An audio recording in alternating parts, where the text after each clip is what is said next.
அனைவருக்கும் வணக்கம். Gold medals Hindi guide வழங்கும் கற்க கசடர நிகழ்ச்சிக்கு தங்களை வரவேற்பதில் பெருமகிழ்ச்சி அடைகின்றேன். सबको सादर प्रणाम. गोल्ड मेडल्स हिंदी गाइड्स प्रस्तुति कर्क कसडर कार्यक्रम पर आप सबका हार्दिक स्वागत है. आज का शीर्षक है हिंदी साहित्य का इतिहास. हिंदी साहित्य का इतिहास. जब बोली कुछ प्रदेशों को, प्रांतीय सीमाओं को पार करके उन प्रांतों के लोगों से बोली जाती है या लिखी जाती है, उसी को भाषा कहते हैं. तो भाषा के परिपूर्ण होने पर, उसका पूर्णत्व होने पर उसमें से साहित्य निकलता है. साहित्य की परिभाषा माननीय उपन्यास सम्राट प्रेमचंद जी ने कहा है कि साहित्य समाज का दर्पण है. साहित्य समाज का दर्पण है. दर्पण माने मिरर. இலக்கியம் என்பது சமுதாயத்தை காட்டுகின்ற கண்ணாடி என்று சொல்லியிருக்கிறார் முன்ஷி பிரேம்சந்த் அவர்கள். ஆக சமுதாயத்தை காட்டுகின்ற கண்ணாடி. हिंदी साहित्य का इतिहास, नॉट भाषा नहीं, साहित्य का इतिहास 1000 साल पुराना है. 1000 साल पुराना है. उस 1000 साल पुराने साहित्य को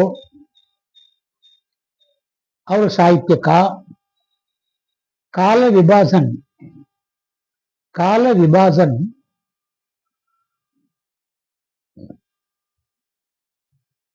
सामयिक इतिहास के आधार पर किया गया है. साहित्य और इतिहास, मैंने टॉपिक रखा है हिंदी साहित्य का इतिहास. अच्छा, साहित्य और इतिहास, इसमें क्या अंतर है, क्या फर्क है? क्या दोनों एक ही हैं? नहीं, दोनों एक नहीं. घटनाओं के क्रम का नाम इतिहास है. घटनाओं के क्रम का नाम इतिहास है. उदाहरण के लिए 1900 या 1810 में भारत के शासक कौन थे, 1820 में शासक कौन थे, और 1830 में भारत के शासक कौन थे. इस प्रकार घटनाओं के क्रम को बताने वाला इतिहास कहलाता है. लेकिन साहित्य अलग है. साहित्य घटना नहीं है. साहित्य हृदय की वस्तु है, यानी दिल की वस्तु है, मन की वस्तु है. फलाने समय में, इन पर्टिकुलर स्टेज, उस समय के लोग कैसे जीवन बिताते थे, उनकी रुचि क्या थी, उनकी इच्छाएं क्या थी, उनकी कामनाएं क्या थी, उनकी भावनाएं क्या थी, उसी के आधार पर काव्यकर्ता यानी कवि या लेखक काव्य रचना करता है। हालांकि वो भी उस समाज का एक अंग है। कवि भी उसी समाज का, उसी देश के समाज का, राष्ट्र का एक अंग होता है। इसलिए उसमें उसका भी संबंध जुड़ा है। इसलिए उस जमाने के लोग क्या चाहते थे, उसी के आधार पर काव्य रचना करना कवि का कर्तव्य होता है। क्योंकि खास करके कविगण गरीब हुआ करते हैं, कंगाल हुआ करते हैं। किसी रईस के पास या किसी राजा के पास जाकर उनकी तारीफ करना, उनकी प्रशंसा करना, उनके गुणों का गान करना, उनका यशोगान करना, उनका गुण गान करना, और उससे ताकि उसको खुश करना, उस खुशी के बदौलत कुछ न कुछ उस राजा से या रईस से मांग लेना और अपना गुजारा चलाना, यही साहित्यकार का, कवि का, कलाकार का काम होता है। उसकी रोजी वही होती है। वो ना कहीं कहीं से वेतन पाता है। इस प्रकार सरकार के सरकारी कर्मचारी वेतन पाते हैं, स्कूल के अध्यापक वेतन पाते हैं। इस प्रकार वो वेतन पाने वाला कर्मचारी तो नहीं है। इसीलिए समाज की सामाजिक विचारधाराओं के आधार पर काव्य रचना करना और लोगों को हंसाना, लोगों का मनोरंजन करना कवि का, साहित्यकार का धर्म है। इसलिए उस काल के साहित्य के बारे में जानने के पहले उस काल के साहित्य की जानकारी भी पाना अत्यंत जरूरी है। इसलिए हमारा ये हिंदी साहित्य का इतिहास कब से शुरू होता है?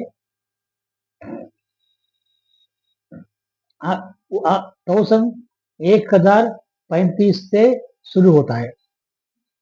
आज मैंने ये शीर्षक जो लिया है, ये जरा गहरा शीर्षक है। इस वीडियो में मैं काल विभाजन के आधार के बारे में ही बताने वाला हूं, क्योंकि ये तो सागर है। तो सागर की गहराई तक हमें पहुंचना है। पहुंचेंगे, धीरे धीरे पहुंचेंगे। जैसे कि कबीरदास ने कहा है, धीरे धीरे रे मना, धीरे सब कुछ होई, माली सिंचे सौ घड़ा, ऋतु आए पल कोई। उस प्रकार यहाँ पर 1000 साल पहले, यानी 1035 में हमारा भारत किस हालत में था, कौन इस काल में शासन करते थे? तो ऐतिहासिक पृष्ठभूमि के आधार पर, ऐतिहासिक पृष्ठभूमि के आधार पर आचार्य रामचंद्र शुक्ल ने हिंदी साहित्य का काल विभाजन किया है। इनके पहले अनेक आचार्यों ने काल विभाजन किए हैं, लेकिन आचार्य रामचंद्र शुक्ल जी का काल विभाजन ही सटीक माना गया, और उसी को लेकर के हम चर्चा करते हैं और पढ़ते हैं, अध्ययन करते हैं, और स्कूल कॉलेजों में सवाल भी पूछे जाते हैं। अच्छा, रामचंद्र शुक्ल जी ने हिंदी साहित्य को 4 विभागों में काल विभाजन किया है, बांटा है। इसके आधार पर पहला काल है आदिकाल, दूसरा काल है भक्ति काल, तीसरा काल है रीति काल, और चौथा काल है आधुनिक काल। आदिकाल इसलिए कहा गया है कि आदि, आदि का मतलब है शुरुआत, सो साहित्य का शुरुआत इसी काल से हुआ है, इसी कारण इसे आदिकाल माना गया है। तो आदिकाल इसका समय है, अवधि है 1035 से 13050 तक।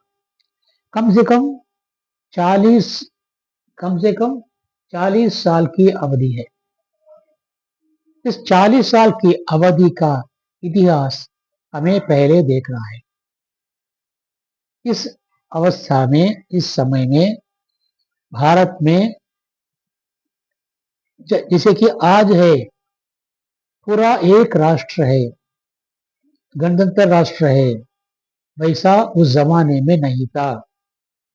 उस समय भारत आजाद नहीं था, गुलाम था।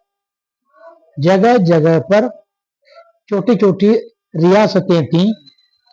उस रियासत में राजा राज करते थे।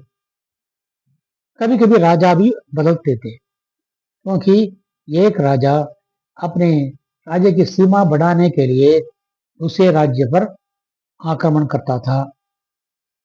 अगर उसमें विजयी होता तो वो राज्य इसके हाथ में आ जाता था। अगर वो हार जाता तो उसका राज्य दूसरों के कब्जे में आ जाता था। इस प्रकार उसके बाद क्या होता, वो हार का बदला लेने के लिए दोबारा हारा हुआ राजा उस देश पर आक्रमण करता, उसके बदले में वो भी आक्रमण करता। इससे क्या होता था, बराबर लड़ाइयां होती रहती थी। इस लड़ाई में भाग लेने के लिए वीरों की आवश्यकता थी। बहुत सारे लोग वीर कट मारते थे, तो उनकी जगह नए वीरों की जरूरत पड़ती थी और उनको चुनना पड़ता था। तो इस प्रकार क्या हुआ, बराबर लड़ते लड़ते रहने से हर राष्ट्र में, हर राज्य में वीरों की आवश्यकता थी। अच्छा, तो वीरों के लिए क्या चाहिए, कौन वीर होते हैं? जिसके पास वीरता होती है वही वीर होते हैं। जिसके पास वीरता होती है वही वीर होते हैं।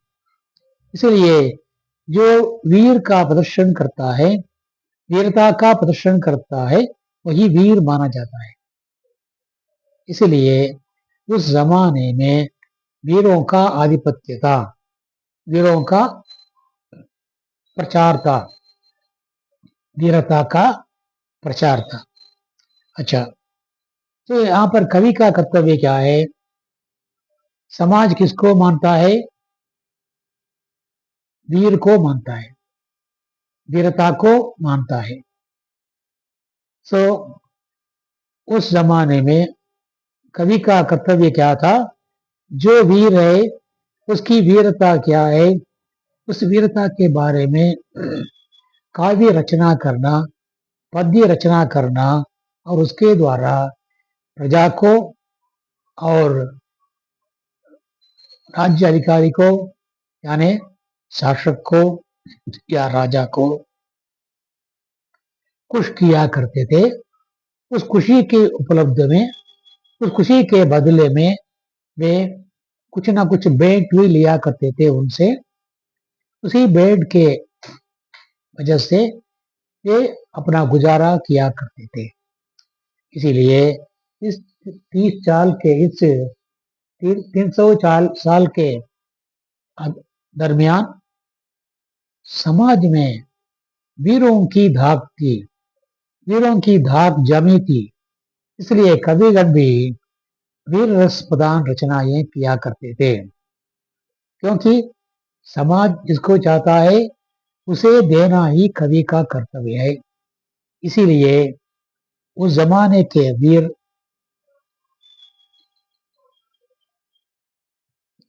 रस प्रधान रचनाएं करने लगे।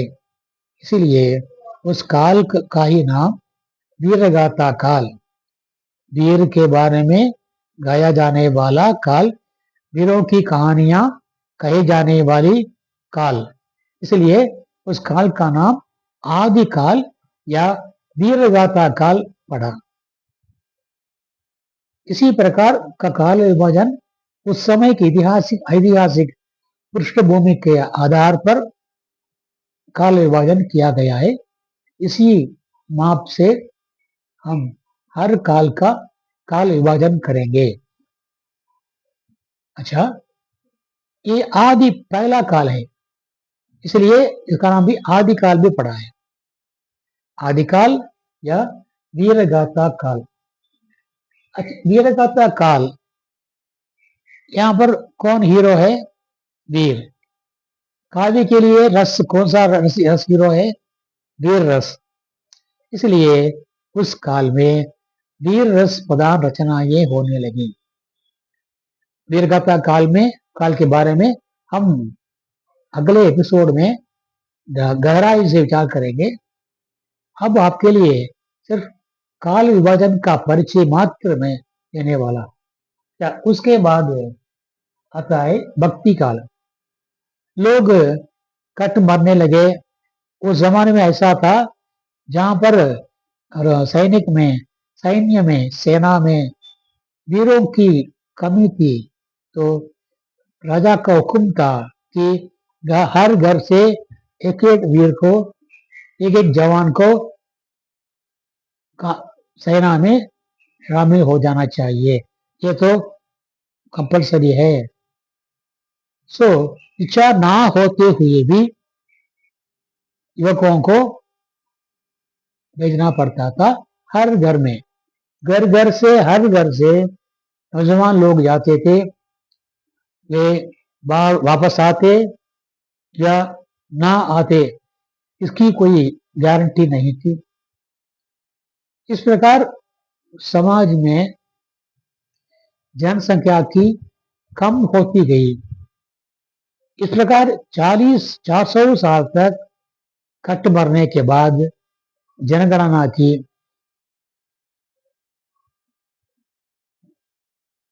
मृत्यु होने के बाद, कमी होने के बाद लोगों में एक नई जागृति पैदा हुई। कौन सी जागृति थी वो? ऐसा, इस प्रकार कट मरने की क्या जरूरत थी? इसका अंत क्या है? इससे क्या लाभ है?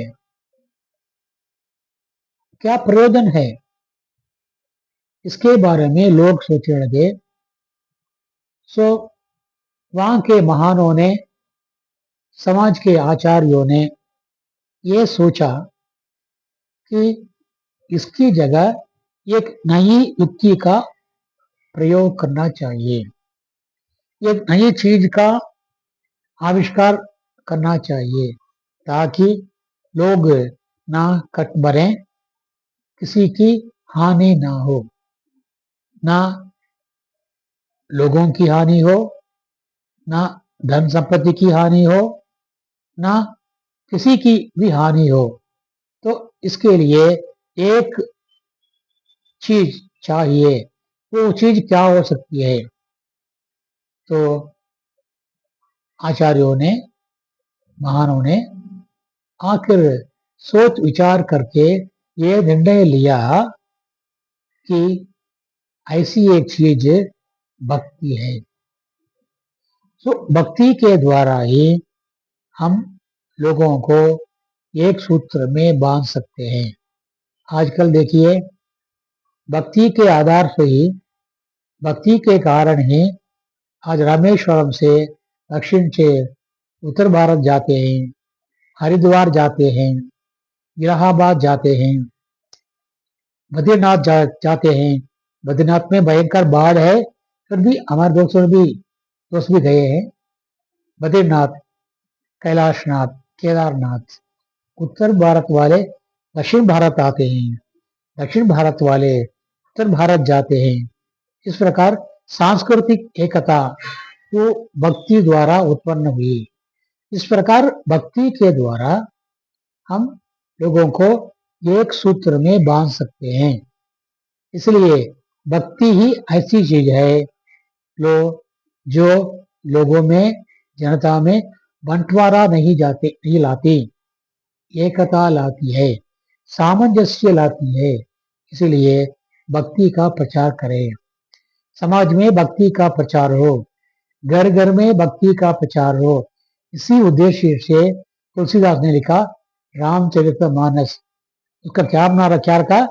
राम कथा नहीं कहा, रामचरित मानस। भारतवासियों का मन है राम का चरित्र। इस प्रकार वहां पर भक्ति साहित्य का उत्पादन हुआ, तो उसको देखा देखी अनेक कविगण, बहुत सारे कविगण भक्ति साहित्य की रचना करने में लगे। अच्छा, वो भक्ति किस पर करे? भगवान पर करें। पहले भगवान पर करें, उसके बाद देश की भी करें। देश की भक्ति पहले आवश्यकता थी, लेकिन लोगों को एक सूत्र में बांधने के लिए ईश्वर भक्ति आवश्यकता थी। अब लोग क्या हो गए? भक्ति को चाहने लगे।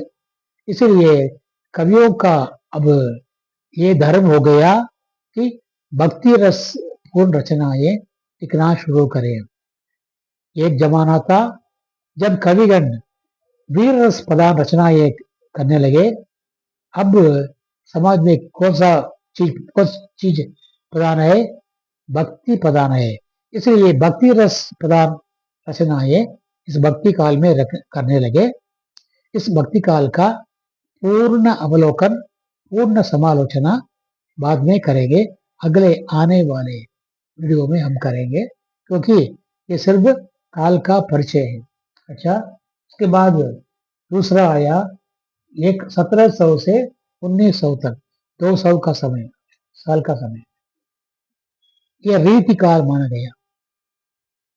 रीति का मतलब है श्रृंगार काल। इसका दूसरा भी एक नाम है श्रृंगार काल। इस रीति काल, ये जमाना जो था 1700 से 1900 तक का जमाना क्या है? भारत में मुगल सल्तनत की शुरुआत हो गई थी। मुगल सल्तनत की शुरुआत हो गई थी, तो वे लोग, उस जमाने के लोग, मैं आज के बारे में मैंने कहा था, उस जमाने के लोग, राजा लोग विलासी पुरुष थे। विलासी पुरुष थे, वो रासलीला में ज्यादा दिलचस्पी लेते थे। आपने पढ़ा होगा प्रेमचंद जी की एक कहानी, शतरंज के खिलाड़ी। ये जो कहानी है रीतिकाल की पृष्ठभूमि में लिखी गई कहानी है। ये कहानी काफी है रीतिकाल के बारे में बताने के लिए। तो रीतिकालीन राजा विलासी थे, श्रृंगार प्रिय थे, रासलीला में ज्यादा समय बिताते थे। इसीलिए उसको देखा देखी, जैसा कि यथा राजा तथा प्रजा, ये कहावत है, यथा राजा तथा प्रजा। जैसे राजा होता है, शासक होता है, वैसे ही उसकी प्रजा भी होती है। मन्नन एवड़ी मक्कल अव्वड़ी, मन्नन एवड़ी मक्कल अव्वड़ी। तो इस प्रकार लोग भी, प्रजा भी विलासिता में डूबी रहती थी। उनमें भी विलासिता की भावनाएं भरी हुई थी। तो सारा राज्य विलासिता में मग्न था, डूबा हुआ था। इसीलिए उस काल के कवियों ने भी इस प्रकार राजा और प्रजा की दशा को और उन लोगों की तारीफ के लिए, प्रशंसा करने के लिए श्रृंगार रस पूर्ण रचनाएं करने लगे। इसीलिए उस काल का नाम पड़ा श्रृंगार काल या रीति काल। रीति का मतलब है रति, रति का मतलब है श्रृंगार। उसके बाद சொல்றாங்கல்ல, அந்த பொண்ணு பாடுறா, ரதி மாதிரி இருக்கா பொண்ணு சொல்லுவாங்க. वो लड़की कैसा है, रति के समान है। इसलिए श्रृंगारपूर्ण रचनाएं उस काल में हुआ करती थी, इसीलिए उस काल का नाम भी श्रृंगार काल या दीर्घगाथा काल पड़ा। अच्छा, उसके बाद चौथा काल है आधुनिक काल, मॉडर्न एज। आज का 1900 से आज तक अब तक चल रहा है आधुनिक काल। 1900 में क्या हुआ,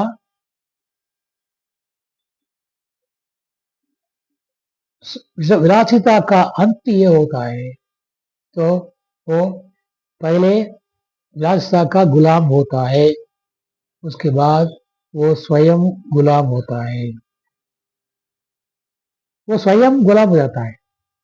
जो ज्यादा से ज्यादा अधिकांश भाग विलासिता में बिताता है, उसका घर उजड़ता है, उसका राष्ट्र उजड़ता है, सब उजड़ता है। इसलिए आजकल भी जो टास्माक की दुकानें हैं, हमारी क्या हुआ है, कुड़ी कुड़िए केड़ुकुम, कुड़ी पड़कम उड़ल नलत्ते केड़ुकुम लिखा हुआ है, फिर भी लोग जाते हैं।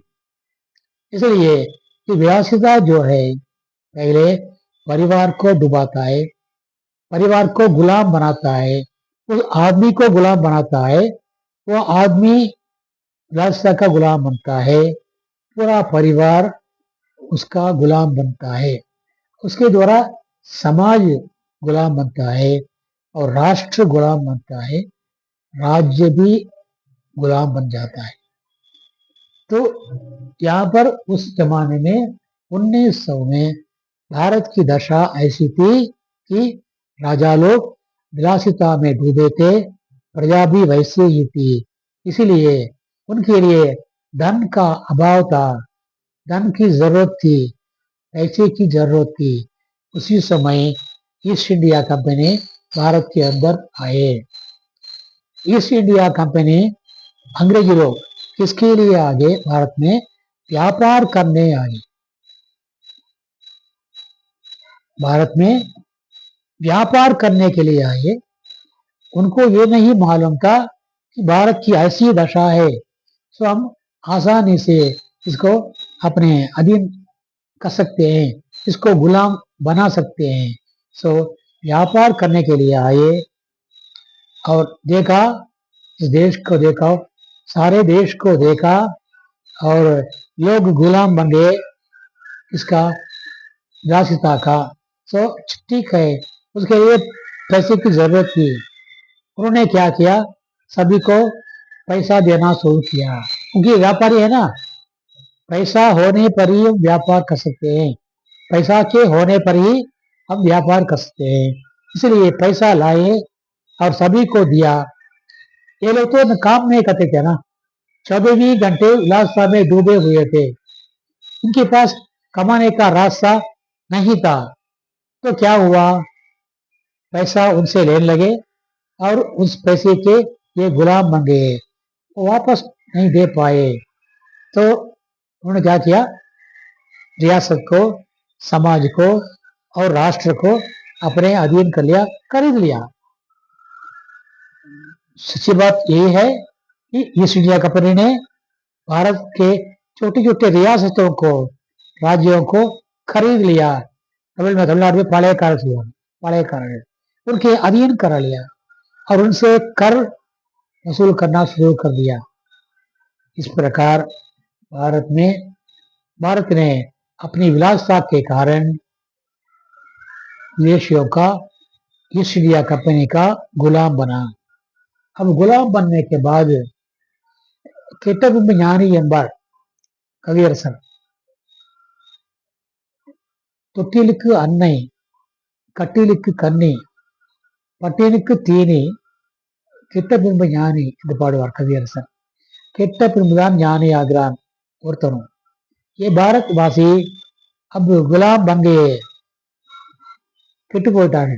सो अभी कुछ लोगों में होश बाकी थी, उन लोगों ने सोचा कि ऐसी गुलामी किस लिए, हम क्यों गुलाम बने, किस लिए गुलाम बने।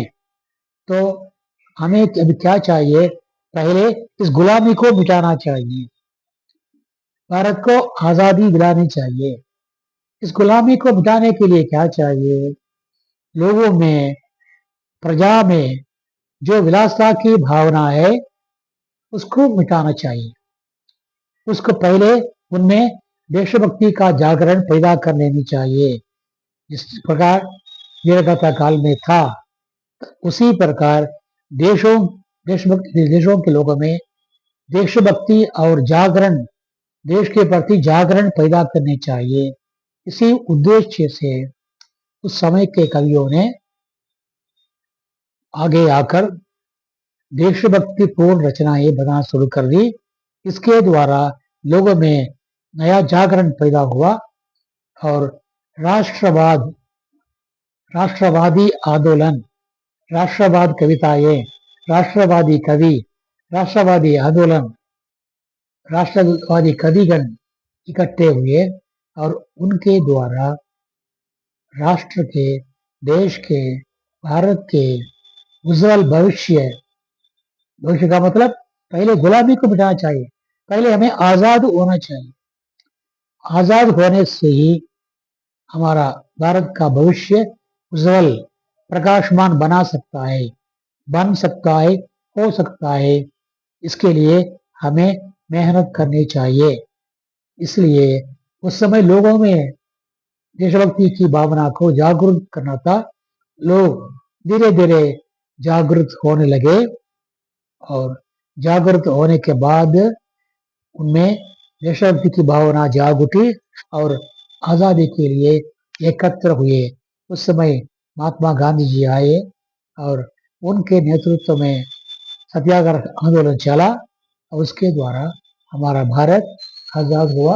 1900 से आज तक 1947 में ही आज़ाद हुआ, लेकिन 1900 से शुरू से ही ये जो राष्ट्र आंदोलन, राष्ट्रीयवादी कवि, राष्ट्रीयवादी कविताएं, राष्ट्रीयवादी रचनाएं शुरू हो गई। इसके लिए अनेक कविगण आगे आए, इकट्ठे हुए और अपनी कविताओं के द्वारा, अपने भाषणों के द्वारा, नेता भी आगे इकट्ठे हुए, अपने भाषणों के द्वारा, कविताओं के द्वारा देशभक्ति जागरूक करने का प्रयास करने लगे। वो प्रयास सफल भी हुआ और महात्मा जी के मार्गदर्शन में 1947 में हमारा भारत आजाद हुआ। हम आजाद हो गए। आजाद होने मात्र ही काफी नहीं था। हमारा देश उस समय अंग्रेजों के शासन में दलित था, पीड़ित था, हर जगह गरीबी थी, गुलामी थी। उन्होंने देश को आगे बढ़ने नहीं दिया। अशिक्षा थी, राष्ट्रीय चेतावनी नहीं थी, राष्ट्रीय जागृति नहीं थी, देश प्रेम नहीं था, भक्ति नहीं थी। इसको दोबारा कायम करना कवियों का, नेताओं का लक्ष्य था और राज्यभार करने वाले शासकों का भी लक्ष्य था। तो इसी लक्ष्य पर सबों ने मिलकर क्या किया, देश को आगे बढ़ाने का प्रयत्न किया। उसके लिए अनेक योजनाएं बनाई और उनको कार्यान्वित किया। इसी के फलस्वरूप जितनी भी बुराई आती, अस्पृश्यता, अशिक्षा, ऊंच नीच की भावना, गुलामी प्रथा, दासता प्रथा, इन सबको मिटाने का प्रयत्न शासकों ने और नेताओं ने और कवियों ने भी किया। इसलिए ये आधुनिक काल आज का काल है जो अभी भी चल रहा है। इस आधुनिक काल में विभिन्न प्रकार के वाद, विभिन्न प्रकार के सिद्धांत वाले कविगण पैदा हुए। जैसे सामयिक सिद्धांत है, समाजवादी सिद्धांत है, समानता सिद्धांत है, साम्यवाद सिद्धांत है, कार्ल मार्क्स। इस प्रकार अनेक प्रकार सिद्धांत पैदा हुए, सिद्धांतवादी पैदा हुए, सिद्धांतवादी नेता पैदा हुए और उनके द्वारा हिंदी साहित्य का क्या पूर्ण फैलाव हुआ, विकास हुआ। उस विकास के बाद आज हिंदी साहित्य विस्तृत है और सभी दिशाओं में ये साहित्य आगे बढ़ रहा है। इस साहित्य के बारे में, इसकी गहराई तक हम जाएंगे, उसके लिए हम थोड़ा समय लेंगे। तो आज का ये वीडियो एपिसोड सिर्फ आप लोगों के सामने उस वो प्लाट को रखना, काल विभाजन का कारण क्या है, उसकी पृष्ठभूमि क्या है, इसको आपके मन में जमा करना मेरा फर्ज था। ये फर्ज मैंने आज के एपिसोड में पूरा कर दिया है और अगले एपिसोड में, अगले वीडियो में आपके लिए, आपके सामने हम पहले आदिकाल या दीर्घगाथा काल से लेकर के हर काल का विस्तार पूर्वक विवरण देंगे। कवि कितने कवि थे, कौन कौन थे, रचनाएं क्या क्या थी, इन सभी के बारे में शीघ्रता से गहराई से विचार करेंगे। उस गहराई से विचार करने के लिए थोड़ा समय चाहिए, इसलिए पहले आप अपने मन में ये बैठ जाइए। संक्षेप में आपको दे दूंगा। दीर्घगाथा काल, वीर रस प्रधान रचनाएं, याद रखिए, ये मन में रखिए। इसी के आधार पर मैं आगे जाने वाला हूँ। दीर्घगाथा काल इसी घटू वीर रस प्रधान रचनाएं, इसको रखिए, अपने दिल में रखिए, काफी है। भक्ति काल, भक्ति रस पूर्ण रचनाएं, वो काल विभाजन उसके बाद होगा। और प्रीति काल में श्रृंगार रस पूर्ण रचनाएं, और आधुनिक काल में सभी प्रकार की रचनाएं, इससे ताकि भारत की उन्नति हो, राष्ट्र के विकास के लिए आवश्यकता की जरूरत की सारी रचनाएं इस आधुनिक काल में होने लगी और हो रही हैं और होने लगेंगी, क्योंकि अभी तक खत्म नहीं हुआ है। इसीलिए ये याद रखिए, दीर्घगाथा काल वीर रस प्रधान रचनाएं, भक्ति काल भक्ति रस प्रधान रचनाएं, श्रृंगार प्रीतिकाल श्रृंगार रस पूर्ण रचनाएं, और आधुनिक काल सभी प्रकार की रचनाएं, ताकि देश की तरक्की हो, राष्ट्र का विकास हो। ये सब एक छोटा सा क्लू आप अपने दिल में, ये प्लाट अपने घर में रख लीजिए, दिल में रखिए। प्रीतिकाल वीर रस प्रधान, भक्ति काल भक्ति रस प्रधान, दीर्घगाथा काल वीर रस प्रधान, भक्ति काल भक्ति रस प्रधान, प्रीति काल श्रृंगार रस प्रधान, और आधुनिक काल सभी दृष्टियों में विकास, देश का विकास। ऐसा आप अपने मन में बिठा लीजिए। मैं एक एक करके हम आलोचना करेंगे, विस्तार पूर्वक आलोचना करेंगे। इसके लिए ज्यादा समय लेंगे। ये एक एपिसोड में, एक घंटे में पूरा होने वाला नहीं है, बहुत लंबा है। इसलिए हम आगे जाएंगे और आगे आने वाले एपिसोड में नहीं, आपके सामने पूरा सार पूर्वक आलोचना करूंगा और कहूंगा, और आपका दिल संतुष्ट करूंगा। और जो आज हिंदी पढ़ रहे हैं उन लोगों के लिए, जो पढ़ा रहे हैं उन लोगों के लिए भी ये एक सहायक होगी। इसी आशा के साथ मैं आज का भाषण समाप्त करना चाहता हूँ। कल आज का पाठ है 102, कल 103, ये ही चलेगा, और आशा है कि आप उसका स्वागत करेंगे और सब्सक्राइब करेंगे और अपने दोस्तों में, अपने छात्रों में बांटेंगे। इसी आशा के साथ मैं आज का ये कार्यक्रम समाप्त करना चाहता हूँ। कल एक नए शीर्षक के साथ आपसे मिलने वाला हूँ। तब तक के लिए आपसे विदा लेने वाला आपका सेवक आर सुंदर राजन, तिरुपुर, तमिलनाडु। धन्यवाद, नंद्री, धन्यवाद, नंद्री, धन्यवाद, नंद्री। जय हिंद।